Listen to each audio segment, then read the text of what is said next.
hoje, né, é sobre energia solar, e nós vamos falar como é o passo a passo, desde da curiosidade do cliente até a finalização, né?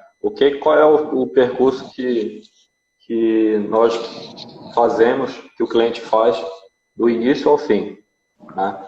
Então a gente fez um roteirozinho aqui, eu vou fazer umas perguntinhas e no caso aqui o Luigi, engenheiro eletricista nosso, vai responder, né? E eu também vou complementar aqui as informações, quando puder. Tá ok aí, Luigi?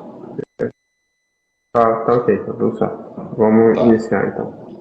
Tá, então a gente vai começar primeiro com informações que é necessária para o cliente fazer ou saber antes mesmo de comprar o seu sistema fotovoltaico, né?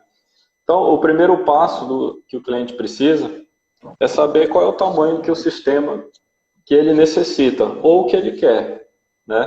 Mas a princípio é o sistema que ele necessita, tá? Então, você quer falar, Luigi, como é que faz a fórmula para... Ou você quer que eu passe aqui a fórmula? Não, você pode passar, mas é basicamente assim, a gente precisa saber qual é o teu consumo para poder consolidar, né, o que a gente vai necessitar em termos de geração. Existem placas que a gente chama de placas comerciais no mercado, é ela quem faz toda a captação de energia e a transformação é feita por um equipamento chamado inversor, que a gente vai tratar mais à frente. Então, a fórmula que a gente criou, ela tem embasamento numa potência comum no mercado, que é o 330 watt-pico, né?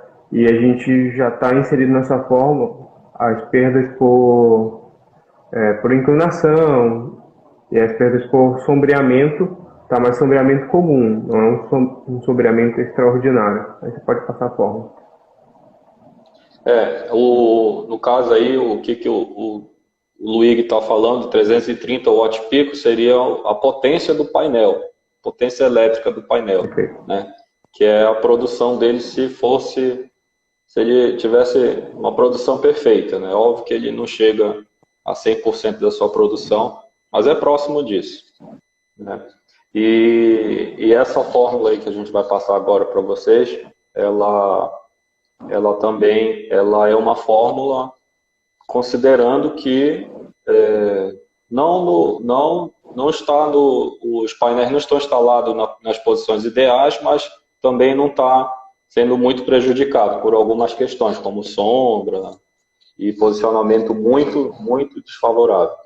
Então, voltando aqui à questão da fórmula, a gente fez aqui um cálculo matemático para facilitar o cliente e como é que nós fazemos? Como é que o cliente pode fazer esse cálculo aí? Se ele quiser fazer esse cálculo. Você pega a sua conta de energia, né? E você vê a média que você paga por mês num ano, né? Na sua conta da concessionária, se for aqui a CELPA, aqui no estado do Pará, eles têm essa informação na sua própria conta. Mas digamos que fosse no exemplo aqui, você consome por mês, em média, 1.000 kWh mês. Tá? Nesse caso, você pega o seu consumo e divide por 110. O valor 110. Simples assim. Divide o valor por 110. Se você fazer essa divisão agora, você vai ver que vai dar em torno de 9,09. Tá?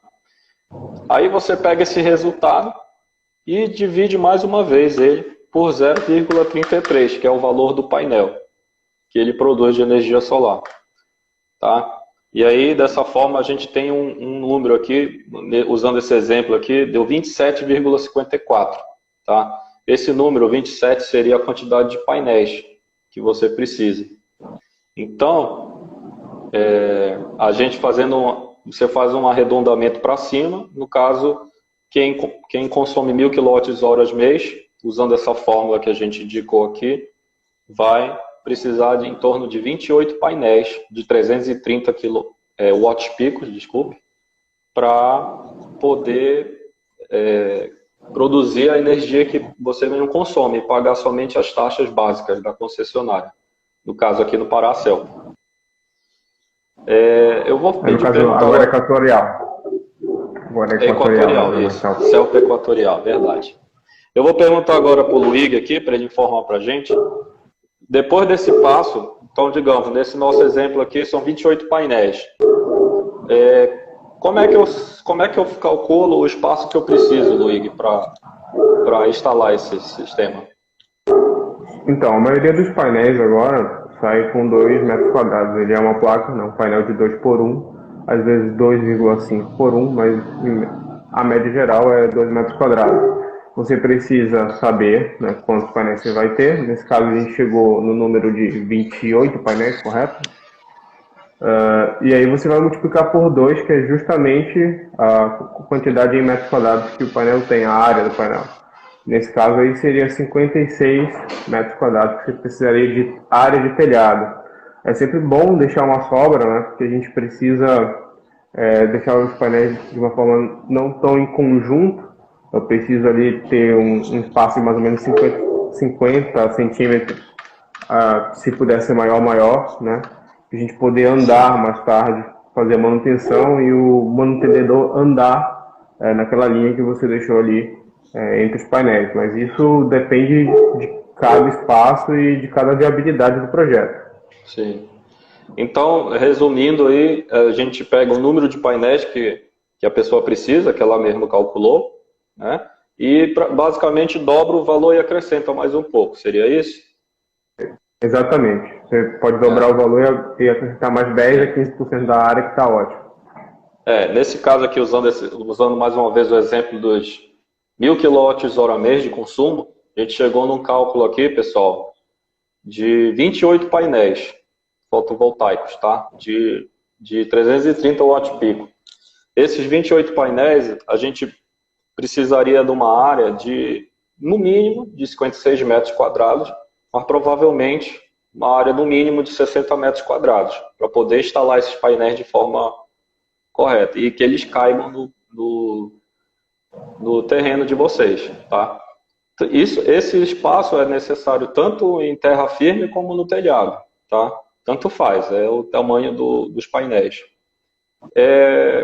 Luigi, eu vou te perguntar aqui agora também sobre o que mais que a gente precisa saber, o que o cliente precisa saber antes de comprar o sistema. Ele já tem uma ideia de quanto o tamanho que vai ser o sistema dele, ele já sabe que o sistema dele, digamos assim, cabe no terreno que ele tem, né? O que mais que ele precisa saber antes de comprar o seu sistema? O que ele precisa verificar?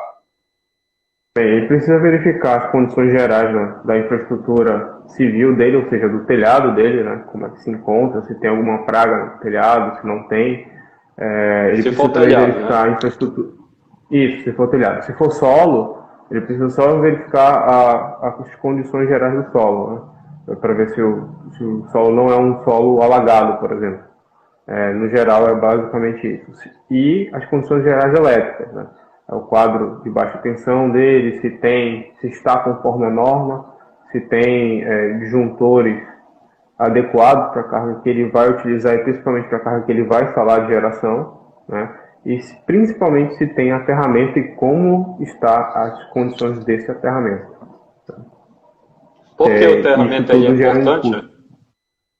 Ele é importante principalmente para a estabilidade do sistema. Existem sistemas como o nosso da AP System, do microinversor, ele não funciona sem aterramento, ou seja, se o fio de terra for cortado, ele vai gerar um erro, vai desconectar da rede, né? É importante ressaltar isso. E, além disso, para que tem o aterramento? Principalmente contra descargas elétricas e descargas atmosféricas, né? A gente precisa do aterramento como uma fonte, um retorno, né, da energia que sai de uma fonte. Entendi. Ela tem que ter um caminho de retorno, e é pelo terra. Luigi, eu também estou me lembrando agora aqui, a gente pode falar para os nossos colegas que estão ao vivo aí, que normalmente, num projeto desse, é necessário também fazer uma reforma no padrão de entrada elétrica, né? Perfeitamente. Geralmente o padrão de entrada elétrico, como a gente teve problemas entre a rede Celpa, a antiga rede Celpa, depois a Celpa e o Grupo Equatorial, né, tem muito legado deixado para trás. Então, tem padrões, e aí hoje a gente tem um sistema padronizado, realmente é o único padrão, porém a maioria do que se encontra na rua não está adequado. Ou o padrão está vazando, ou seja, ele está fisicamente entrando água, e isso é uma coisa péssima para o seu medidor, porque ele é um aparelho eletrônico e não pode ter um grau de umidade como é o grau de umidade de Belém, né? E existe uma padronização da própria entrada, do ramal de entrada do cliente. E essa padronização ela é verificada mais tarde, né, na hora de entregar o sistema. Então, para você poder fazer a vistoria do sistema, você tem que estar com todo o padrão em dia. Então, resumindo aí a nossa primeira parte aqui da nossa conversa, né? O cliente ele precisa, o que ele precisa saber antes de comprar qualquer sistema solar, ou que precisam passar para ele essas informações, né? Se ele contratar uma empresa profissional, é necessário fazer essas verificações antes mesmo da própria empresa vender o sistema para ele, né?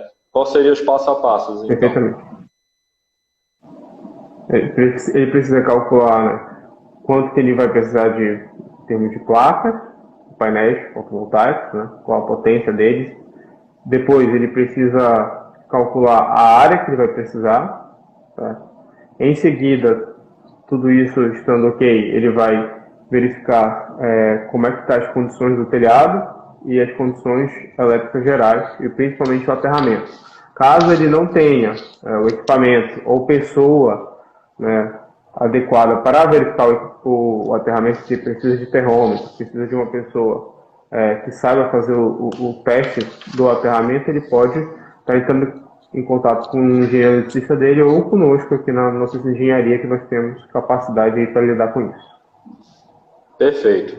Então, mais uma vez resumindo aí, né, o que o cliente pode ter, além das despesas com o sistema também, ele pode ser que necessite gastar um pouquinho com o seu sistema elétrico, principalmente o padrão de entrada.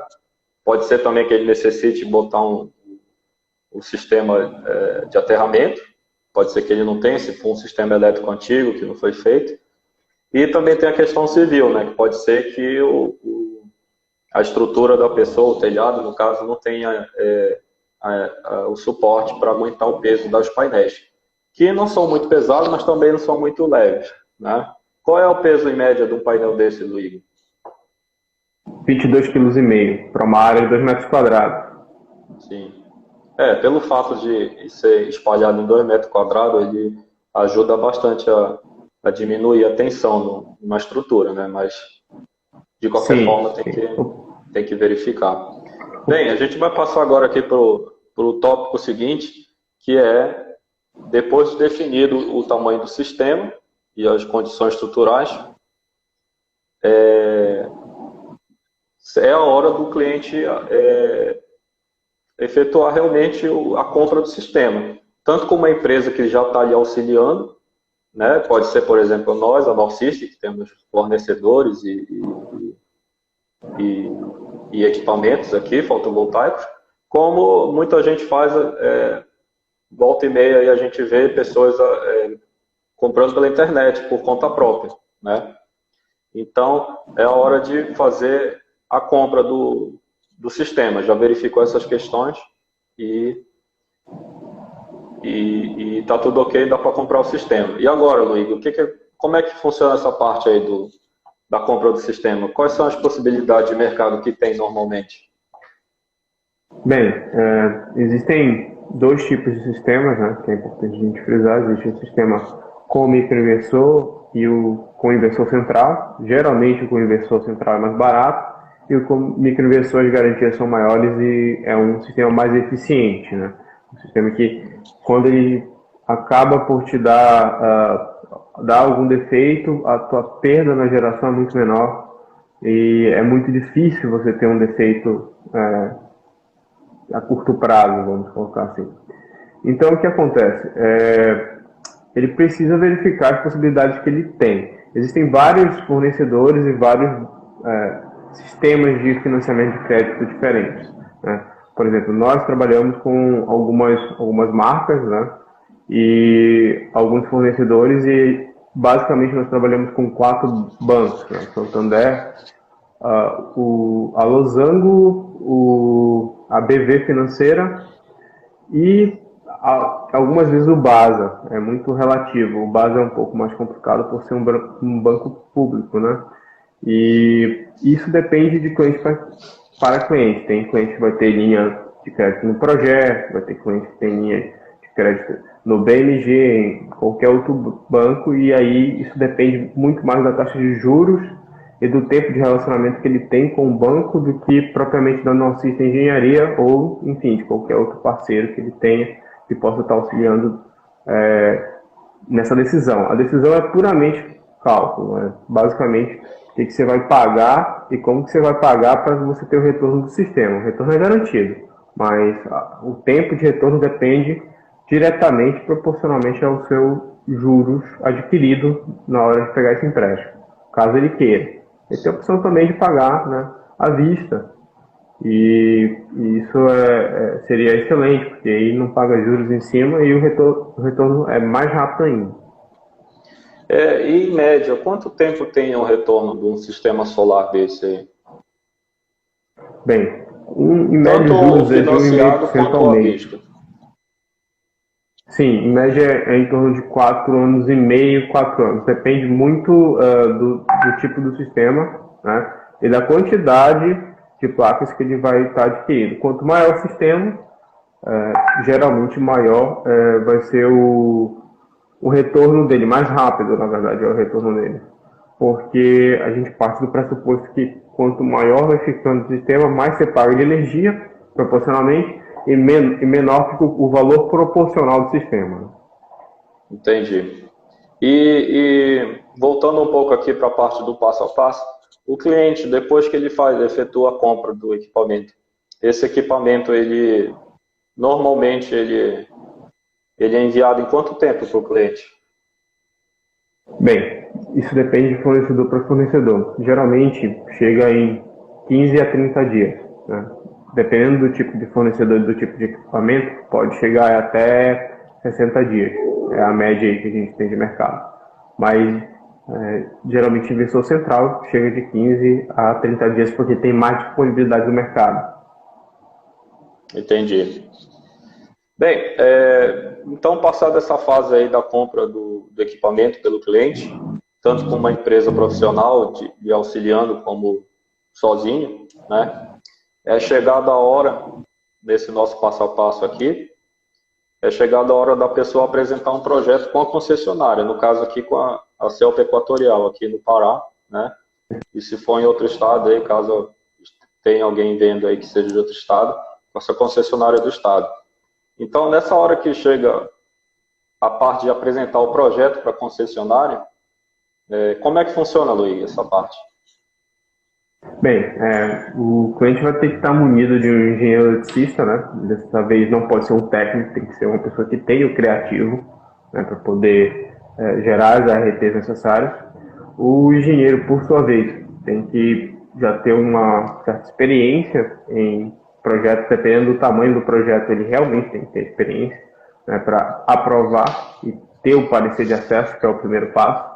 Né? O primeiro passo é você pega toda a parte burocrática, que são os parecer de acesso e toda a documentação necessária, RTs, o contrato de cooperação entre a concessionária e o próprio cliente, e tudo isso vai ser assinado, reconhecido, né? E vai ser enviado em forma de e-mail para a concessionária. A concessionária tem um prazo de 15 dias para responder ao parecer de acesso. Se não houver nenhum erro de projeto, né, tudo passa. Se houver erro, você reenvia e tem mais 7 dias para resposta, né, de negativa ou de aceite. Certo? E aí você tem, depois do aceite, o parecer de acesso em mãos. Aí você inicia a obra, que é a obra de reforma do fotovoltaico em si, né? Nesse momento. Entendi. Tem um aceite. Então, só para confirmar aqui para o pessoal que está vendo o vídeo, Na hora desse projeto aí é necessário justamente o momento que entra de fato o engenheiro. Não tem como fugir dessa Fugir, questão, não né? tem como fugir. Não tem. Então, por exemplo, existe muita gente que compra pela internet o sistema, né? E pode e pode fazer, na verdade, né? Justamente isso, né? Contratar o engenheiro nessa hora, que é a hora que tem que apresentar o projeto para a concessionária. E, no caso, também fazer a instalação do sistema, que é o nosso próximo tópico aqui, mas ele é mais ou menos em conjunto com essa apresentação do projeto, né? Vamos passar aqui para o próximo tópico aqui. A instalação do sistema em si, né? Quem são as pessoas indicadas a fazer essa instalação do sistema? Dos Bem, a painéis. instalação do sistema, de preferência, um técnico, né?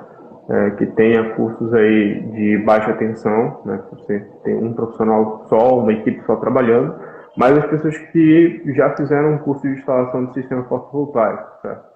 Hoje em dia é muito comum você ver muitos instaladores por aí, alguns com experiência, outros não. É sempre bom verificar a experiência do profissional antes de você fechar qualquer coisa com ele, tá? E principalmente a experiência anterior que ele teve antes, né, de fazer o curso, né, de instalação. Por quê? Porque como a gente trabalha em altura, e é imprescindível que você saiba andar no telhado para não quebrar telhas, nem ter nenhum tipo de acidente, né? Esse seria a minha principal dica para quem está pensando em contratar uma pessoa terceirizada e não uma empresa, diretamente. Você tem que saber o que esse cidadão já aprontou de projetos, qual a experiência dele instalando realmente. Entendi. O ideal, na verdade, é que quando você contrate o engenheiro, e você vai precisar, né, se você quiser fazer um projeto com a concessionária, que já contrate um pacote aí, né, que ele já chame a equipe dele para fazer essa instalação também. Eu acredito que seja mais seguro para o próprio cliente e para o investimento Sim, dele com nos certeza. painéis. Né? Bem, Até nesse porque tópico... Pode continuar. Calma. Até porque existe a questão de ter um seguro, né? Tem muitas empresas aí que te oferecem um seguro de instalação, né? Que é uma das coisas que a gente vai falar mais no final, como é que você faz esse seguro de instalação. Então, geralmente isso fica a par de quem é um integrador daquela empresa. Então, quando você compra ali, você pode ligar até para a própria empresa que você está comprando o sistema, caso você não tenha alguém de sua preferência, para estar sabendo quem é que pode fazer a instalação para vocês, de que forma que vai ser feito isso. Geralmente essas pessoas têm acesso a seguro, como é o caso da nossa empresa. Entendi. E falando ainda da instalação, normalmente essa instalação, após a chegada do equipamento, de 15 a 30 dias em média, né, ela é realizada junto com a entrada do projeto, né? Perfeito. Com o projeto na concessionária, porque como eles têm um prazo para análise, já é a hora que já faz a instalação do projeto para ele não poder demorar muito. Na verdade, Seria isso? não existe uma obrigatoriedade para você fazer antes ou depois, né? A gente geralmente faz a instalação depois que você tem o parecer de acesso. O motivo disso é simples. Se houver qualquer tipo de erro no projeto e você estiver realmente seguindo o projeto, você está instalando uma coisa incorreta. Então, geralmente a gente espera a concessionária solicitar e dizer, ó, está aceito seu projeto, e aí você vai lá e executa. Como nós aqui na nossa já temos experiência, né, a gente tranquilamente consegue fazer isso porque já fez alguns sistemas aí e com certeza um erro de projeto seria uma coisa que não aconteceria por aqui. Então essa que é a vantagem de contratar uma empresa para justamente fazer o projeto e a instalação, né? Você, em conjunto com a segurança, ainda tem uma velocidade maior de instalação, né? Vamos passar agora assim, para o quinto tópico, que seria o último tópico aqui do passo a passo nosso, né? Que é, depois do momento da instalação, já foi dada a entrada no projeto, foi feita a instalação do sistema, a parte física, né? tanto os painéis Certo. como a parte elétrica, junto com o quadro elétrico da casa do cliente. E aí chega a hora a parte final do passo a passo, que seria a aprovação da concessionária. Qual é o momento que é feita essa requisição, essa avaliação? Então, no momento que acaba a instalação realmente dos painéis, você tem que ter alguém para testar, fazer os primeiros testes, e é imprescindível que no momento que você contratou o engenheiro eletricista, né, ou então um profissional que realmente tem habilitação para fazer essa parte de RT, ele também faça o laudo. Eu vejo muitos projetos em que um engenheiro fez o projeto e o outro fez o laudo, e aí acaba tendo divergência, tá? Todos os equipamentos, na hora de fazer o laudo, eles têm que estar com um certificado em dia e calibrado, pelo menos, né? Então, é necessário, né, para você fazer essa solicitação, você faça todos os testes que a concessionária, no caso a Equatorial, pede. Isso varia de concessionária para concessionária, mas ela pede, né, testes aí como resistividade do próprio, resistividade elétrica em si, né, da parte de junção, né, dos disjuntores, a gente faz com megômetro. Ela pede também a resistividade de aterramento, que é feito através do terrômetro, né, e ela vai pedir também a continuidade do cabo de terra, entre outros testes que o teu engenheiro eletricista vai saber, com certeza, na hora de poder fazer os ensaios necessários para poder entregar isso para a concessionária, né? Então, o momento em que é feito, respondendo a tua pergunta diretamente, Arthur, no momento em que esses ensaios foram feitos, né, eles têm que ser feitos todas as 2 vezes, para saber se está tudo ok, e aí a gente preenche toda a parte de laudo técnico para a concessionária e manda para ela e fala, ó, o meu sistema está com tudo em dia e eu quero a vistoria. Então esses ensaios aí, para ficar claro para o pessoal que está vendo o vídeo aí, ele é um teste, né? Fazendo uma medição dos itens que a concessionária exige normalmente que seja entregue para ela no relatório final. Seria isso? Perfeitamente. Eles chamam de ensaio de comissionamento, né? Na verdade, o processo todo é o comissionamento do sistema. Tá. Aí você faz o ensaio desse sistema e solicita para a concessionária a visita, né, final, para poder fazer a vistoria. E o que acontece nessas vistorias normalmente, para o nosso cliente aí ficarem sabendo como é que funciona essa visita deles? Bem, a diferença basicamente entre os sistemas, né, de inversor central e microinversor é que eles vão testar toda a parte de baixa tensão, verificar os cabos que estão nas cores certas, nas bitolas certas, tá, conforme, né, você solicitou em projeto. Eles vão verificar toda a parte de junção CA e CC, a parte de CC, que é a parte que a gente chama de CC ou DC, né, corrente contínua, que vem direto das placas. Ela basicamente só vai ser testada em inversor central, ela não vai ser testada em microinversor, já que o microinversor fica diretamente atarrachado até as placas no telhado, né? A equipe não sobe para verificar as placas. Então ela vai testar toda a parte de junção e ilhamento no inversor central. No microinversor eles vão basicamente olhar e medir, né, a continuidade e vai ver se está tudo funcionando, se a junção está funcionando tudo, e vai verificar o padrão de entrada com muito rigor, inclusive, né, para verificar se o padrão de entrada está realmente coerente com o que a concessionária pede. Né? Então, basicamente é isso. E aí, se não for aprovado por eles, por algum motivo, quais são os prazos que tem para refazer? Sim, perfeito. Se não for, se for reprovado, eles vão emitir, né, um documento para você, tá, indicando qual é o motivo da reprovação, tá? E você tem fazer uma solicitação que vai demorar até 15 dias, tá? Não para a resposta são 7 dias, mas são mais 7 dias, né, para poder a equipe vir até o local. Então são 7 dias para a resposta, depois conta-se mais 7 dias a partir a partir da resposta da concessionária por e-mail, geralmente, do protocolo para poder a equipe vir até o local, podendo estender até 15 dias, realmente. Então, com um prazo de no máximo 21 dias, o que é muito raro, geralmente acontece em 15 dias.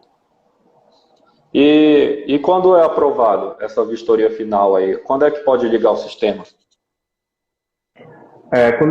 Quando existe a aprovação, né, a própria equipe vai trocar o teu medidor, né, na entrada. Então, esse medidor que tem antigo, que a gente chama de legado, é um medidor monodirecional. Ele só tem uma direção, ele não consegue enxergar o que o sistema está injetando e o que a sua carga está consumindo, né? Então, isso até é uma dúvida frequente, né, que a gente vai falar mais lá na frente, se você colocasse um sistema na tua casa, sem trocar o medidor, né, você iria gerar consumo, ao invés de estar gerando economia. Porque a hora a tua carga está consumindo, né, está fazendo alto consumo daquilo ali, a hora ele vai estar injetando para a rede, mas a rede não vai enxergar, né, o medidor não vai enxergar aquilo ali como sendo uma geração. Ele está enxergando aquilo ali como carga, ou seja, como se você estivesse consumindo. Então, para isso que há a troca do medidor para o polifásico, né, bidirecional, e quando há essa troca do polifásico bidirecional é que você pode realmente ligar o sistema e deixar ele lá funcionando. Então, essa informação é importante, né? Porque isso aí comprova a necessidade de realmente fazer um projeto com o engenheiro, com a instalação correta, justamente para pedir para concessionário, porque se fizer um projeto desse aí, mas a pessoa quiser não fazer com a CELPA, é o que já está errado, ou com a concessionária, desculpe, pode ser que a verdade até piore, né? Em vez de gerar energia para descontar, pode ser que até aumente a conta da pessoa, né? Sim, de homologar, no caso, de não homologar o sistema. Nesse caso, ele pode realmente vir a gerar consumo ao invés de estar gerando a benesse do abatimento direto na conta de energia dele. Perfeitamente. Tá, então o nosso passo a passo aqui, para quem está escutando ou vendo o vídeo depois, né, a gente finalizou o passo a passo. Esse seria o último passo para fazer um sistema fotovoltaico, né? Então eu vou resumir aqui o passo a passo e quem tiver aí ao vivo pode fazer pergunta, ou quem vê o vídeo depois também pode fazer pergunta, que a gente vai responder. Vamos fazer também aqui responder algumas dúvidas que são frequentes aqui dos nossos clientes, aqui agora mesmo, daqui a pouquinho. E quem quiser perguntar, pode perguntar ao vivo ou pode perguntar depois também, quando o vídeo for postado. Então, resumindo aqui o nosso passo a passo, né? É importante o cliente ou a empresa que está ajudando ele a fazer o sistema fotovoltaico, é importante ver alguns itens antes mesmo de comprar o sistema, né? Que é, no caso, calcular o quanto que a pessoa precisa, ver se a pessoa tem esse espaço, tanto no telhado da casa, como no quintal, ou no sítio, ou fazenda, ou outra casa, né? É necessário ver aonde vai ser instalado esse painel, se for em outro lugar também, né? Tem que ser visto nesse local a parte elétrica, ver se ela está atualizada, se ela não está, se ela não apresenta problemas com a idade, se também tem um aterramento e também a parte civil, né? Se for um telhado, por exemplo, tem que ver se o telhado aguenta os pesos que vão ser colocados. Essas são as questões que têm que ser vistas antes de comprar um sistema. Depois disso, chega a hora de comprar o sistema, né? E aí o cliente ele tem várias opções, algumas opções de como comprar o sistema. A melhor de todas seria o pagamento à vista, né? Porque dessa forma você vai ter um retorno muito rápido do sistema. Mas existem opções no mercado, inclusive aqui com a Northsystem, de fazer financiamento. Inclusive, isso daí vai de pessoa, por análise, mas é possível fazer até em 72 vezes o financiamento para o cliente. Tá? Depois disso, é a hora que, no passo a passo, você comprou o sistema, então é hora de você chamar um engenheiro para poder fazer um projeto para você. Isso se você já não está com uma empresa desde o início, né? Se você já está com uma empresa desde o início, o projeto provavelmente já está sendo feito, já foi ajustado todo o sistema, né? Mas se você fizer dessa forma e chamar o engenheiro depois que comprar o sistema, obviamente o engenheiro vai analisar o tamanho do sistema e vai fazer um projeto aí que possa ser adequado ao seu sistema. Depois disso é dada entrada no projeto na concessionária, eles vão responder positivamente ou se tiver faltando alguma coisa vão requerer. E aí após esse positivo da concessionária é a hora de fazer a instalação em si do sistema. Uma coisa importante da instalação é que normalmente elas são de 1 a 2 dias, depende do tamanho do sistema, mas os sistemas de residências é 1, 2, 3 dias no máximo, em média. Mas depende muito da quantidade de painel. Tá, então depois da instalação do sistema é a hora da aprovação para o concessionário. A concessionária vai fazer uma vistoria, vai verificar se está tudo certinho, de acordo com o projeto que ela mesma aprovou antes. E estando tudo correto, eles vão fazer a troca do relógio medidor para um relógio adequado para poder verificar quanto que está sendo produzido de energia. Tá? Então esse é o passo a passo. A gente agora vai fazer umas dúvidas frequentes aqui. Eu vou perguntar aqui para o Luigi e ele pode responder. E depois ele pode também ver outras questões aí. Luigi, eu anotei aqui, o que acontece quando tem árvore perto de um painel fotovoltaico? Ele está ali no telhado, mas tem uma árvore muito grande, ou está no terreno e tem uma árvore ali do lado. O ideal é tirar essa árvore de perto? Como é que funciona? Existe a questão do sombreamento, né? A gente leva em consideração quando o cliente está adquirindo um sistema que ele não está sendo sombreado por uma edificação, né? Pode ser uma casa maior, um prédio, ou uma árvore, né? Que já não é edificação, mas enfim. Então, quando você tem situações de sombreamento, aí você vai necessitar realmente fazer o estudo de sombreamento.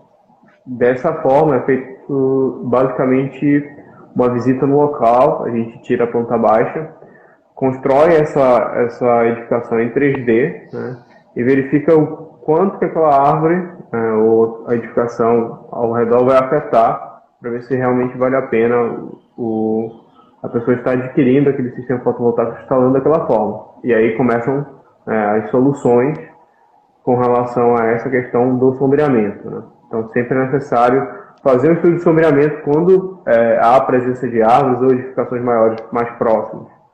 Certo? Pode ser um prédio também, não precisa ser uma árvore, né? Sim, sim. E no caso da árvore, depende muito da altura e da onde que é esse terreno. Se o terreno for do cliente, né, ele pode solicitar a SEMA para cortar a árvore, ele faz a solicitação na SEMA e ele pode tanto arcar com... Então, ele sempre vai arcar com o corte da árvore, mas ele pode fazer isso por conta própria ou chamar a SEMA e eles vão fazer um trâmite lá legal para poder solicitar o corte e saber quanto é que vai custar, e ele vai desembolsar esse valor aí para poder cortar essa árvore. Entendi. Existe algum... Me falaram aqui que quando faz instalação, às vezes pode surgir algum custo extra, né? Como uma telha quebrada, alguma coisa nesse sentido. Seria isso que acontece às vezes, né, numa instalação? Sim, isso acontece, na verdade, é bastante corriqueiro. A gente tem até um cálculo que a gente faz na empresa já para comprar a telha do cliente, né? Quando o telhado é feito de telha plana ou colonial, que é bastante difícil de encontrar, colonial, mas é difícil de encontrar no mercado, mas fácil de encontrar nos clientes, né? Geralmente quebram-se em torno de 15 telhas, né? Colonial. Então é um cálculo que a gente já coloca isso para o cliente e fala, ó, 15 telhas vão quebrar. Se você tiver essa telha, a gente agradece, né? A gente compra a telha e tudo mais. Bem, e a telha plana é fácil de encontrar. Quando o telhado é feito de telha brasilite, quebram-se em média 5 telhas, mas isso é muito relativo com a vida que o telhado tem, né, a vida posterior dele, quanto tempo ele está instalado ali, e quanto de sol ele pega diariamente. Geralmente, quando a gente está está verificando essas questões do telhado, geralmente ele pega muito sol, porque é lá que a gente vai colocar as placas. Entendi. Bem, então o cliente tem que também levar em consideração essa pequena despesa aí de telha, né? Tá, Sim, perfeitamente. você comentou no áudio aí mais cedo, no vídeo, sobre seguro, né? Como é que funciona o seguro? Você pode explicar rapidamente? Então, existem modalidades de seguros diferentes. O que a gente trabalha é o seguro de instalação, que é um seguro que cobre em torno de 4 meses da instalação. Certo? Ele é pago direto com o nosso fornecedor não entrega mais o equipamento sem que a gente assine esse seguro. Esse seguro ele cobre várias situações, dentre elas até mesmo o acidente de um funcionário terceirizado na residência do cliente. Um dos maiores medos dos nossos clientes aí é ter um funcionário que é terceirizado, né, pela empresa mesmo, e de repente acontece um acidente. Legalmente ele teria dispositivos legais que ele também entraria em acordo, né? Seria, na verdade, ele teria uma culpa jurídica, entre aspas. Não sei se é o termo correto, mas tu pode me corrigir aí. Mas ele seria legalmente penalizado por isso. No nosso contrato, por exemplo, a gente retira essa responsabilidade legal de cima do cliente, a responsabilidade nossa, e mais, como a gente tem um seguro, o seguro cobre esse tipo de despesa caso haja, claro que os nossos terceirizados e os nossos funcionários, eles sempre usam EPIs, né? Mas acidente pode acontecer em qualquer tipo de situação, inclusive, principalmente em obra, né?